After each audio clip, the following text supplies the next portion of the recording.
भजन भी, भक्ति भी, हमारी श्रद्धा भी। जैसे खीर उकल कर, दूध उकल कर, सब्जी उकल कर नीचे गिरती है, उसी तरह हमारा भक्ति भी उकलती है, उबलती है और हमारे सम्मुख में आकर गिरती है, तो वो ना जाने कितनों का कल्याण एक साथ कर देती है।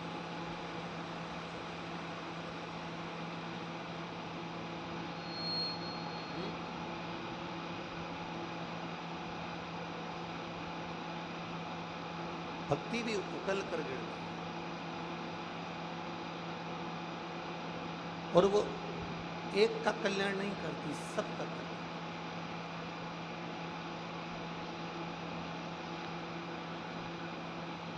आपका करा गया भजन केवल आपका कल्याण नहीं कर रहा, आपका करा गया स्मरण केवल आपका कल्याण नहीं कर रहा।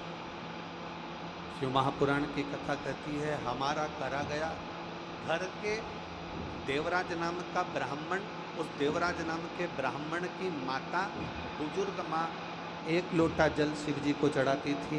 देवराज नाम के ब्राह्मण की माता शंकर भगवान को एक लोटा जल समर्पित करती थी। देवराज नाम के ब्राह्मण की माता भगवान शंकर को एक लोटा जल चढ़ाती थी।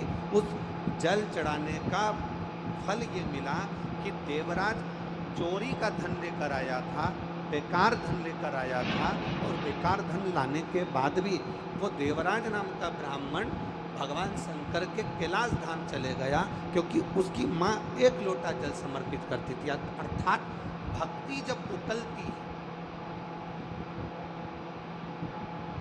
भक्ति जब उबाल भरती है, और भक्ति उबाल भरकर जब गिरती है, भक्ति उबाल भरकर जब सामने आती है, भक्ति उकल कर जब हमारे सामने आती है, तो वो केवल एक का या दो का कल्याण नहीं करती है। कहते हैं सारे शास्त्र वेद पुराण का स्मरण करिए, वो 7 पीढ़ी को तारने की बात करते हैं।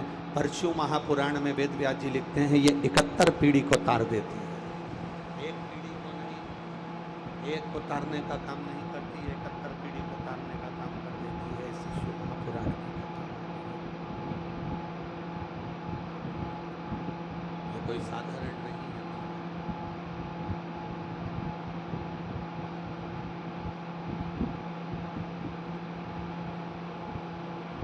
बखान क्या करूं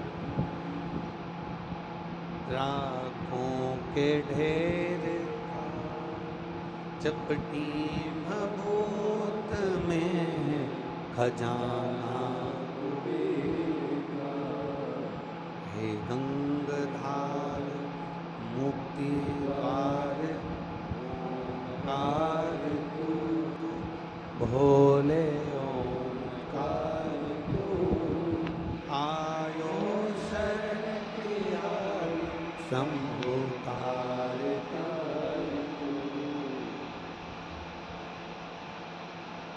कैलाश के नमो बार बार, नमो बार बार, आयो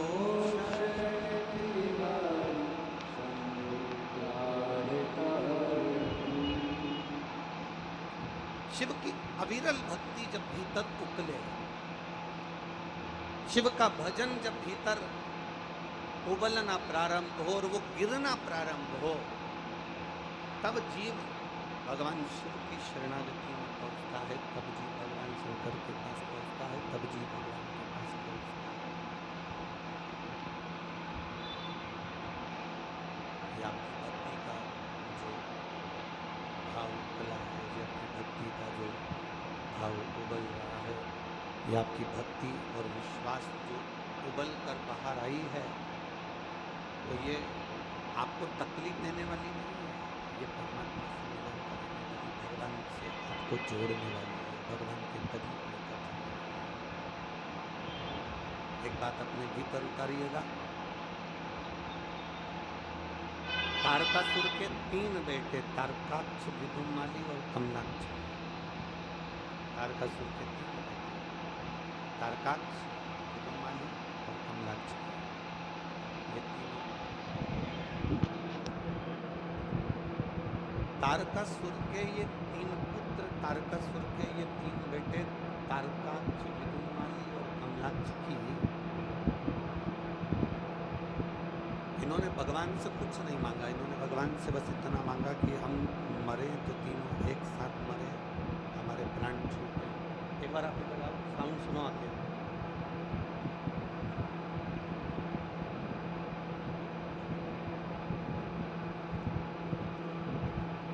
तारकासुर के 3 बेटे, तारकाक्ष, विदुमाली, कमलाक्ष की, इन तीनों को,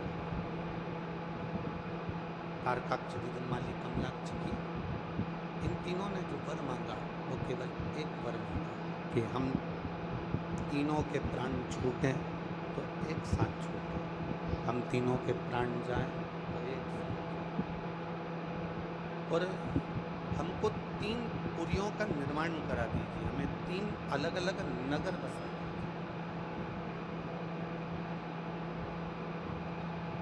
3 नगर बसाने से मतलब क्या है कि हम 3 पुरियों में रहेंगे और अलग अलग रहेंगे, और हमने मांगा कि हमारे प्राण छूटे तो एक साथ छूटे, तो हम कभी इकट्ठे ही नहीं होंगे, एकाग्रित नहीं होंगे, और कभी हम एकाग्रित नहीं होंगे तो हमारे प्राण कभी छूटने वाले नहीं, हम कभी मरने वाले, फिर हमारे प्राण जाएंगे ही नहीं। पर शिव महापुराण की कथा कहती है संसार सागर में केवल एक मृत्यु सत्य है। संसार सागर में जन्म लिया हो तो मृत्यु का भान होना चाहिए कि मृत्यु सत्य है और ये आएगी, ये निश्चित है। 7 ताले में भी बंद हो जाओगे तो मौत को कोई रोक नहीं पाएगा।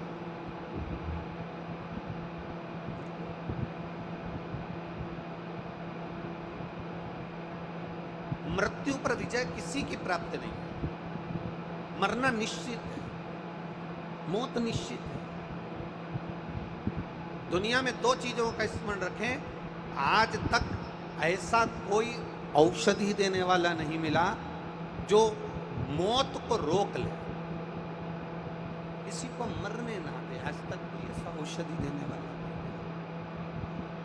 और दूसरा, आज तक दुनिया में ऐसा करोड़पति नहीं मिला, ऐसा धनपति नहीं मिला, ऐसा सत्तापति नहीं मिला, ऐसा वैभवपति नहीं मिला जो अपने पैसे के बल पर अपने निकले हुए समय को खरीद कर बता दे।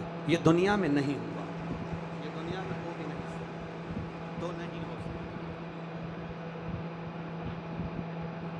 एक आपकी मृत्यु को कोई नहीं रोक सकता, और एक गए हुए समय को कोई वापस नहीं ला सकता। गया हुआ समय वापस नहीं ला सकता।